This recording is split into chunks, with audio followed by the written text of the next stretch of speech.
So our winter concerts at the Crane are starting off with the person that I'm talking with today.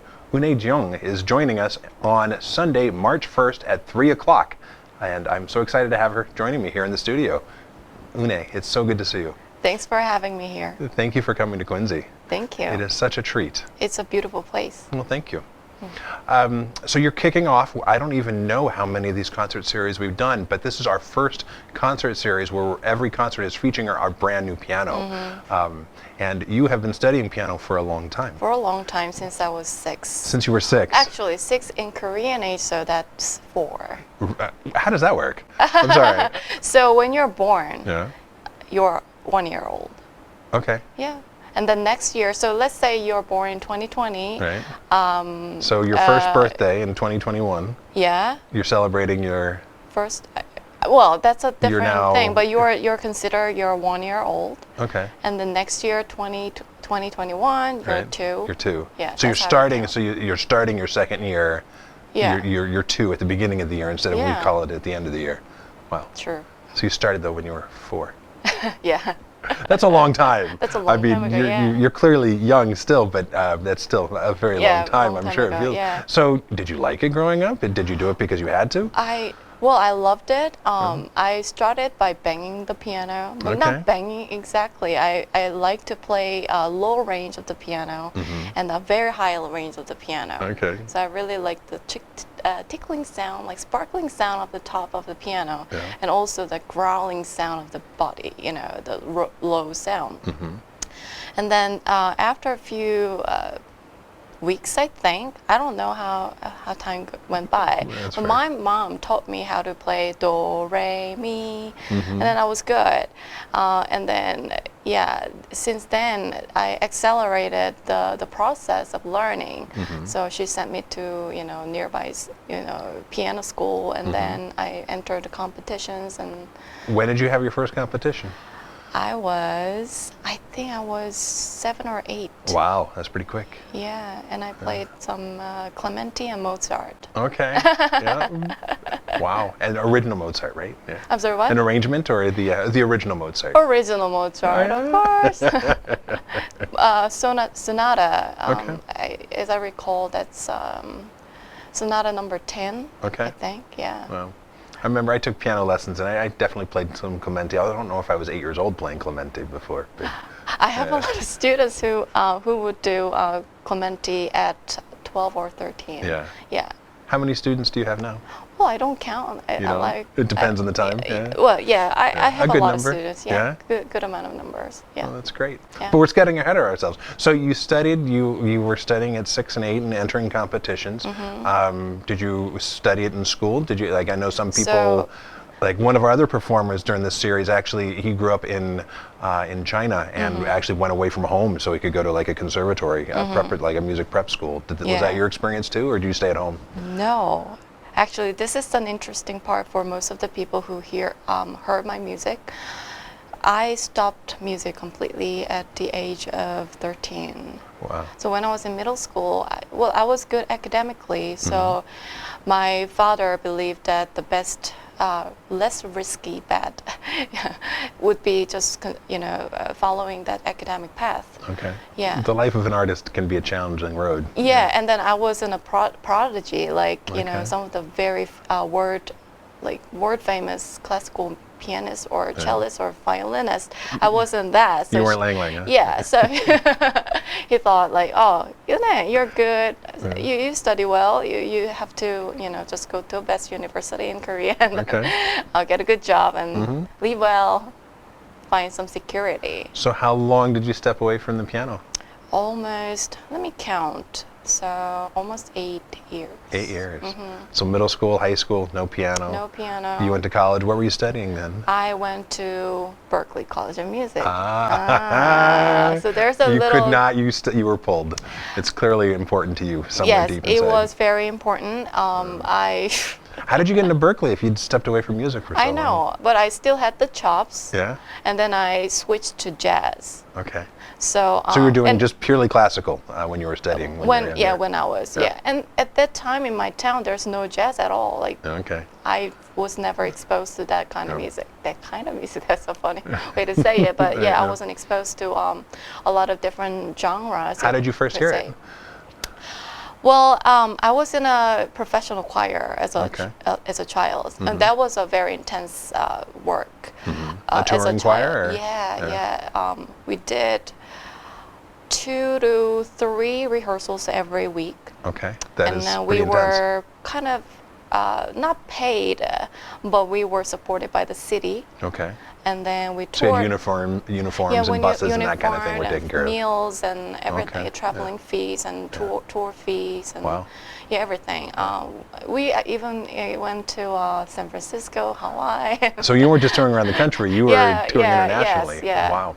Yeah, so I did that, and they cover a lot of different repertoires. I had a Yeah. really good conductor. He was a very good director, and he featured some of the odd meter, like contemporary pieces, some of the old Christian pieces, like chant like pieces, and also jazz and Okay. Disney, Right, of course. right. Yeah. So I think the first exposure to jazz or different styles it was actually through the choir Okay. work. Wow. Yeah. I was first exposed to jazz through choir work as well. That's really cool. Really? Yeah. Oh. What's your part? I sang tenor and Tenor. baritone. Yeah. I was first soprano. You were and first soprano? Then Wow. I was. Yeah. But then when you were going through, when you were getting older, you Right. get your voice change. Registers change. Yes. Yeah. So I became alto. Okay. Yeah. Do you still sing today? I do not sing choir stuff anymore. Well, I would love to do some work, but I don't really feel like I'm a good singer. I'm sure that's not being fair. So do you accompany yourself? Do you just sing like as you play piano? I do sing pansori. Okay. And I saw Pansori, Pensori. That's some of the yeah. work that you've been doing. I saw some Yes, videos yeah. online where Yes. I think you had other people singing though, and you were playing. Did I? Yeah, I didn't that's see any true. video of you singing. Oh, Did I miss them? There's one video that Okay, I I have to was look singing harder. in pansori style, but not pansori actual repertoire. Okay. Yeah. So I for feel people like, who don't yeah. know, and I just got introduced to Pensori recently. So Pensori is. Tell me what Pensori is in the tradition. Pensori- It's kind of like fado. Or- Fado. That's no? I mean, know in- somebody yeah. said that, but I don't think that's the best Okay. comparison. But I don't know. Okay, so it's a storytelling kind of music. Yeah. It's like an opera, and we have some existing repertoires, and if you perform one piece in full, it takes many hours Okay. to do that. So it's rarely a case to one performer to sing it. So it deals with most of the story of poor people, Okay. female. They went through a lot of different life experiences, and then it's about their stories. And then the singer will be singing, and then also moving, storytelling, like a rap. It sounds almost like a rap. Sometimes. I like a rap. Yeah. Okay. Wow. So and is then it? a book is a drum, a barrel drum. Okay. It's he or she would be the accompanist. So Normally it's it's a- just singing and the singing book. and the drum. Yeah. Yeah. Okay. Yeah. But now you have added that and added piano to the mix. Piano and other instruments. Right. Yeah. Wow. And I know that you were just touring and performing in Korea recently, doing I some did, of that. yeah. So that was my for my new album. It's a live recording of Pansori singer, Yeah. me on piano, cello, and drum set. And they're all original in the Pensori style, but original music that you've written, or you're taking It was free improv. all free improv. All free improv. That is going out there without a net. That's impressive. That's Thank really you. neat. Yeah. Will you be performing some of that for us? Obviously, without the singer and the drum, because I think you're playing solo when we I get could, the grace. yeah, I could definitely sing some of the repertoires if the audience are interested. Okay, well, we'll have to see what they're interested in and touch base. Yeah. What else are you planning on playing? Are you going to be playing a little classical, a little jazz? What are you interested in? well- You know, I always love something that people appreciate, and I'm always looking for something that, you know, we all like to hear things that are familiar in some way, but, you know, it sounds like you have some repertoire Definitely, that's, yes, you know, not going to yeah. be familiar to a lot of folks too. How do we help people bridge that difference so they can appreciate, you know, from what they know to, you know, this greater world? I think, you know, everyone wants to experience. And then when you enter a room in a concert hall or anywhere, you want to experience something.